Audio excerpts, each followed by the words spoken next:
సింహం వారికి కనుక చూసుకున్నట్లయితే మీకు 12వ భావంలోకి అంటే మీ లగ్నం నుంచి 12th హౌస్లోకి గురువు, శుక్రుడు, బుధుడు 3 గ్రహాలు కలుస్తున్నాయి. అలాగే సింహం నుంచి భాగ్యంలో ఉండే కుజుడు కూడా దశమంలోకి వచ్చాడు. అష్టమ శని నడుస్తుంది. అయితే ఈ గ్రహాల దృష్టి వలన అష్టమ శని ప్రభావం అనేటువంటిది పూర్తిగా తగ్గుతుంది చెప్పాలంటే. మరియు లగ్నంలో కేతువు, సప్తమంలో రాహు యొక్క సంచారం జరుగుతుంది. మరి 23వ తేదీ జూన్ నుంచి జూలై 5వ తేదీ వరకు ఈ 3 గ్రహాల యొక్క కలయిక ఎటువంటి ఫలితాలను ఇస్తుంది మీకు అనేటువంటి అంశాలు చెప్తుంది నేనైనప్పటికీ చెప్పిస్తుంది సాక్షాత్ లలిత అమ్మవారిగా భావిస్తూ ఆ లలితాంబిక అమ్మవారి యొక్క అనుగ్రహం మీకు పరిపూర్ణంగా కలగాలని మనస్ఫూర్తిగా కోరుకుంటూ ఇక్కడ 12వ భావం అనేటువంటిది విదేశీ యోగాన్ని ఇస్తుంది. చూడండి, మనం ఒక్కోసారి ఇప్పుడు ఇన్వెస్ట్మెంట్ చేయాలా వద్దా అని సంశయిస్తూ ఉంటాం. కానీ ఒక్కొక్కసారి ఇన్వెస్ట్మెంట్ చేయకపోవడం వల్ల బాధపడతాం, ఒక్కొక్కసారి ఇన్వెస్ట్మెంట్ చేయడం వల్ల ఆనందపడతాం.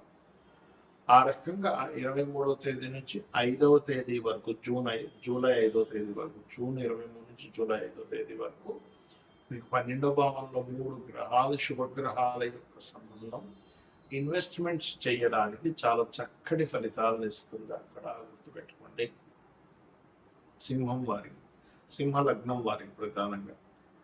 అలాగే మరొక విషయం ఏంటంటే ఇక్కడ ఈ 12వ స్థానంలో ఉండే గ్రహాల మూలంగా కొన్ని సేవా సంబంధించిన వాటి మూలంగా మీకు పేరు రావడం, తండ్రి గారి ఆస్తి సంబంధించినటువంటి విషయంలో అనుకూలత ఏర్పడడం అనేటువంటిది బలంగా చూపిస్తుంది. అలాగే మరొక విషయం ఏంటంటే ఈ 12వ భావంలో ఎప్పుడైతే ఈ 3 గ్రహాలు ఉన్నాయో ఇది ప్రధానంగా యోగాన్ని ఇస్తూ లగ్నంలో కేతు ఉన్నది కొంచెం అంటే ఏదో తెలియని ఒక స్ట్రెస్ అంటూ ఉంటాం, ఆధ్యాత్మిక చింతన స్ట్రెస్, అదేవిధంగా ఒక వైరాగ్య స్థితిని ఇస్తూ ఉంటుంది. కాబట్టి మీరు నిత్యము నిద్రలేచిన వెంటనే గణపతిని ఎక్కువగా ఆరాధించండి. మీరు ఎంత గణపతి యొక్క ఆరాధన చేస్తూ అంత బాగుంటుంది, గుర్తుపెట్టుకోండి. అలాగే మరొక విషయం ఏంటంటే ఇక్కడ గమనించినట్లయితే ఈ యొక్క గ్రహస్థితి ఏదైతే ఉందో అంటే మీకు ఇప్పుడు ఈ లగ్నంలో కేతువు, సప్తమంలో రాహు ఉండడం వల్ల కూడా కాస్త విదేశీ సంబంధించినటువంటి అవకాశాలు రావడం, గతంలో మీకు జీవిత భాగస్వామితో కానీ పార్ట్నర్స్తో కానీ జరిగినటువంటి కొన్ని డిస్టర్బెన్సెస్ అనుకోండి, ఎడబాట్లు అనుకోండి, అవన్నీ కూడా క్లియర్ అవ్వడానికి కూడా 12లో ఉండేటువంటి గ్రహాలు అనుకూలిస్తున్నాయి. ఇక అదేవిధంగా విదేశాలకు వెళ్ళాలని చేసే ప్రయత్నం కూడా ఫలిస్తుంది. అయితే మీరు ఏ ప్రయత్నాలైనా సఫలీకృతం అవ్వాలి అంటే నవగ్రహాల్లో రాహువు, కేతువు, కుజుడు, శని ఈ 4 గ్రహాల దగ్గర దీపం వెలిగించండి. శనివారాలు, మంగళవారాలు మీకు అన్ని విధాలు బాగుంటుంది. గ్రహాల యొక్క కలయిక ఏదైతే ఉందో ఇది గోచారంలో ఉన్నప్పుడు ఇచ్చే ఫలితాలు, జన్మజాతకంగా ఉండేటువంటి ఫలితాలు ఉంటాయి. మనకి లగ్నం నుంచి 12 భావాల్లో అంటే లగ్నము, ధనస్థానము, పరాక్రమ స్థానం అంటే సిబ్లింగ్ స్థానము, చతుర్థం అంటే గృహస్థానము, సంతాన స్థానము, రుణరోగ శత్రుస్థానము, వివాహము, జీవిత భాగస్వామి స్థానము, ఆకస్మిక సంఘటనలు, తండ్రి, ఉన్నత విద్యలు, అదేవిధంగా వృత్తి, వ్యాపారాలు, లాభాలు, ఇన్వెస్ట్మెంట్స్ ఈ స్థానాల్లో శుభగ్రహాలు కలిసి ఉన్నాయో పాపగ్రహాలు కలిసి ఉన్నాయా అనేటువంటి చూడాలి. ఎందుకంటే ఇప్పుడు మన గోచారంలో వచ్చినటువంటివి ఏంటంటే ఇది కాలంలో అనుకూలించడం వల్ల, అంటే గవర్నమెంట్ ఏదో ఒక స్కీమ్ పెట్టింది, లేకపోతే ఒక బట్టల షాప్ వాడు స్కీమ్ పెట్టాడు, పర్మనెంట్గా 365 రోజులు స్కీమ్ పెట్టక ఒక సీజన్ అంటాడు, ఈ మాసంలో ఈ ఆషాఢ మాసం సేల్ అంటాడు. అలాగా గోచారంలో ఉండే గ్రహాలు ఏంటంటే ఫలానా సమయంలో ఇప్పుడు వరకు మనం చెప్పుకున్నాం, గురువు, శుక్రుడు, బుధుడు కలిసి ఉన్నది మీ భావం నుంచి మీ లగ్నం నుంచి ఈ స్థానంలో ఉన్నాడు కాబట్టి ఈ ఫలితాలు మీకు అనుకూలిస్తాయి. కానీ దీనికంటే ముఖ్యంగా మీ జన్మ జాతకంలో ఒక గ్రహం ఒక రాశిలో ఉన్నందుకు ఒక ఫలితం ఇస్తుంది, ఒక నక్షత్రంలో ఉన్నందుకు ఒక యోగాన్ని కలిగి ఉంటుంది. యోగము అంటే ఇంకో గ్రహంతో కలయిక, అది రాశితో కలయిక, నక్షత్రంతో కలిసి ఉందా లేకపోతే ఇంకొక గ్రహంతో కలిసి ఉందా అనేటువంటి చూడాలి. ఒక గ్రహంతో కలిసి ఉందా, 2 గ్రహాలతో కలిసి ఉన్నాయా, 3తోనా, కొంతమందికి 8 గ్రహాలు అష్టగ్రహ కూటమిలో కూడా పుడతారు. అష్టగ్రహ కూటమి ఇస్ వెరీ రేరెస్ట్ థింగ్ అన్నమాట. సో అలాగా మీ జన్మజాతకంలో ముఖ్యంగా మీరు గమనించుకోవాల్సింది ఏంటంటే 2 గ్రహాలు అవి శుభగ్రహాల పాపగ్రహాల గుర్తుపెట్టుకోండి. ఈ శుభగ్రహాలు అంటే ఏమిటి? శుభ ఫలితాలు ఇచ్చే గ్రహాలు, పాప ఫలితాలు ఇచ్చే గ్రహాలు. క్రూర గ్రహాలు శుభగ్రహాలు అంటారు. ఇవి అన్ని కూడా ఒక్కొక్క స్థానాల్లో ఒక్కొక్క ఫలితాలు ఇస్తాయి. ఎలాగా అంటే ఇప్పుడు శుభగ్రహాలు అంటే ఏమిటి? గురువు, శుక్రుడు, బుధుడు, పూర్ణ చంద్రుడు. ఓకే, ఈ 4 కూడా చక్కటి శుభగ్రహాలు. మరి పాప ఫలితాలు ఇచ్చే గ్రహాలు ఏంటంటే ఇందులో ఉన్న అర్ధపాపి ఉంటారు. ఎవరు? రవి అర్ధపాపి, పూర్ణపాపి కాదు.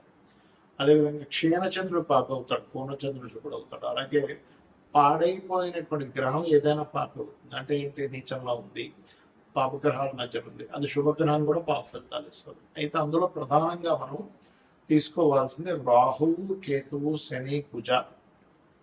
ఈ 4 ప్రధానంగా పాపగ్రహాలు. రవి అర్ధపాపి అవుతూ ఉంటాడు. సిచ్యువేషన్స్ బట్టి గ్రహాలు మారిపోతుంటాయి. అయితే ఇక్కడ మీరు అర్థం చేసుకోవాల్సింది శుభగ్రహాలు మీకు కంప్లీట్గా మీ యొక్క లగ్నం నుంచి, లగ్నంలో కానీ, ధనస్థానం అంటే 2వ స్థానంలో కానీ, 4లో కానీ, 5లో కానీ, 7వ భావంలో కానీ, అదేవిధంగా మీకు లాభభావంలో కానీ శుభగ్రహాలు కలయిక మంచి ఫలితాలను ఇస్తుంది. గుర్తుపెట్టుకోండి. దీంతో పాటు పోర్ట్ఫోలియో కూడా చూడాలి.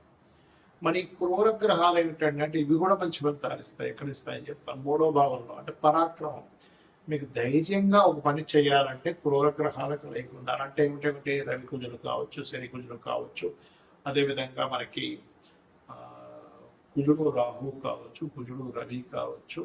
ఇలా ఇప్పుడు నేను చెప్పినటువంటి గ్రహాలు ఏవైతే రాహువు, కేతువు, కుజుడు, రవి అండ్ పాప ఫలితం, పాప సంబంధం కలిగిన గ్రహం, ఇవి ఏం చేస్తాయంటే వెరీ క్లియర్గా ఇవి మీకు 3లో ఉన్న, 6వ భావంలో ఉన్న, 3లో ఉంటే పరాక్రమాన్ని ఇస్తుంది, ధైర్యంగా ఒక స్టెప్ తీసుకోవడానికి ఇస్తుంది. 6వ భావంలో ఉంటే శత్రువు నిలబడలేడు మీ ముందు. గుర్తుపెట్టుకోండి. 6లో కుజుడున్న జాతకుడు చూడండి, ఈ శత్రువు మీ ముందు నిలబడలేడు. శత్రువు నాశనము అంటుంది శాస్త్రం. అదేవిధంగా 6వ స్థానంలో అధిక గ్రహాలు ఇంకొక ఇబ్బంది కూడా ఉంది. ఏముంటుంది అంటే కొంచెం ఎక్కువ కర్మలు పెండింగ్ ఉన్నాయి, కొంచెం ఎక్కువ పోరాటం ఉంటుంది లైఫ్లో శుభగ్రహాలు పాపగ్రహాలు ఉన్నది. కాకపోతే పోరాడేటువంటి శక్తిని కూడా ఆ గ్రహాలు ఇస్తాయి. గుర్తుపెట్టుకోండి. అలాగే దశమంలో కూడా పాపగ్రహాలు మంచిది. ఎందుకంటే దశమం కూడా కార్యం చేయడానికి ఉండేటువంటి ఫలితాన్ని ఇచ్చేటువంటి స్థానం. సో ఎప్పుడైతే దశమ స్థానంలో పాపగ్రహాలు ఉన్నాయో, క్రూర గ్రహాలు ఉన్నాయో, అది ఇచ్చేటువంటి రిజల్ట్ ఏమిటి అని చెప్పి చూసుకున్నట్లయితే ఖచ్చితంగా అది కూడా మంచి ఫలితాలు ఇస్తుంది. ఇచ్చింది ఎటువంటి సందేహం లేదు. అలాగే మరొక విషయం ఏంటంటే ఇక్కడ గమనించినట్లయితే ఇక్కడ మరి లాభంలో ఏంటంటే శుభగ్రహాలు, పాపగ్రహాలు 2 ఫలిస్తాయి. మరి 12వ స్థానంలో ఉండేటువంటి గ్రహాలు ఒకవేళ శుభగ్రహాలు ఉంటే, పాపగ్రహాలు ఉంటే ఏంటంటే అది కంఫర్ట్, విదేశాలకు వెళ్ళేటువంటి విషయం, ఇన్వెస్ట్మెంట్ చేసేటువంటి విషయం.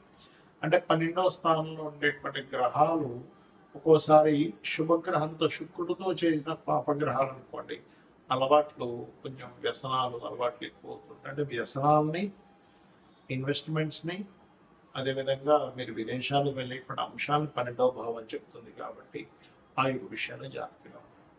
మరి 2వ స్థానంలో శుభగ్రహాలు ఉన్నాయి, మంచి ధనవంతుడు అవుతాడు.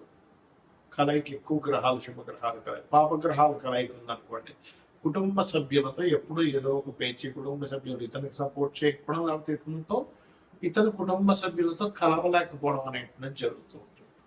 కాబట్టి ఎప్పుడూ కూడా శుభగ్రహాలు, పాపగ్రహాలు 2 మంచివే, కానీ అవి ఎక్కడ ఉంటే ఎటువంటిది అనేటువంటిది చూసుకోవాలి.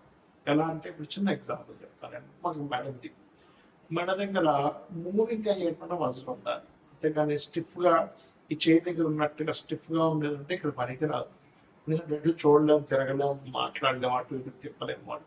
అంటే ఇది మూవింగ్ అయ్యేలా ఉండాలి, అంతే కదా. కాళ్ళకి, మోకాళ్ళ దగ్గర మూవ్ అవ్వాలి, కానీ కింద కాళ్ళు, పై భాగం తొడ దగ్గర మూమెంట్ ఉండకూడదు. ఎందుకంటే అక్కడ ఉంటే మనిషి నిలబడలేడు. అంటే మన యొక్క శరీర భాగాలలో ఎక్కడ మీకు బెండ్ అవ్వాలి, ఎక్కడ బెండ్ అవ్వకూడదు అనేటువంటి సిస్టమ్ ఎలా అయితే భగవంతుడు క్రియేట్ చేశాడో గ్రహాలు కూడా పరాక్రమం ఉండాలా వద్దంటే ఉండాలి. అప్పుడు 3వ గ్రహంలో పాపగ్రహాలు ఉండాలి. శత్రువుపై జయం ఉండాలా లేదా కాంపిటేటివ్గా తీసుకోవాలి లేదా కాంపిటీషన్గా ఫీల్ అవ్వాలా లేదా అంటే 6వ భావంలో పాపగ్రహాలు ఉండాలి. అది చాలా మంచిది. మరి ఎటువంటి ఒడిదుడుకులు వస్తున్నా నేను కెరీర్లో నిలబడాలంటే దశమంలో పాపగ్రహాలు ఉండాలి. అయితే సహజంగా ఈ పాపగ్రహాలు 3, 6, 12 దశమ స్థానాల్లో ఉంటే చాలా మంచిది. లాభస్థానంలో ఉంటే కూడా మంచిదే. కానీ శుభగ్రహాల ప్లేస్లో శుభుడు, పాపగ్రహాలు ప్లేస్లో పాపలు ఉన్నప్పటికీ కూడా పోర్ట్ఫోలియోస్ అంటాయి. అంటే ఏంటి, ఆ పాపగ్రహాలు మీకు అక్కడ మంచిని ఇస్తుందా అంటే ఇబ్బంది ఇస్తుందా అంటే ఎలాగా. 6లో పాపగ్రహాలు ఉన్నాయండి కానీ అది ఎప్పుడు ఏదో ఒక కోర్టు కేసుని గొడవలనే చూపిస్తుంది అనుకోండి, అది ఇంకా పెద్ద తలనొప్పి కదా. అందుకని మీరు ఏం చేయాలి, ఎక్కువగా మీకు గొడవలు అవుతున్నాయి 6లో ఉండే పాపగ్రహాలకు సంబంధించిన దానం ఇవ్వండి. ఎందుకంటే పూర్వజన్మ కర్మస్థానాధిపతి 6వ స్థానం. అంటే మీ డైలీ లైఫ్ ఎలా ఉంటుందని చెప్పేది 6వ భావము. గొడవలు అవుతున్నాయి, అప్పులు అవుతున్నాయి, ఎప్పుడు ఏదో ఒక ఘర్షణ ఉంటుంది నా లైఫ్లో అన్నప్పుడు మీ లగ్నం నుంచి అంటే మీది మేషం నుంచి మీనం వరకు ఏ లగ్నమో తెలుసుకొని అక్కడ నుంచి 6వ స్థానంలో ఉండే గ్రహాలకు దానం ఇవ్వండి. 5వ భావంలో ఉండే గ్రహానికి సంబంధించిన మంత్రం చేసుకోండి. అన్ని విధాలు మీకు బాగుంటుంది. శ్రీమాత్రేయ నమః.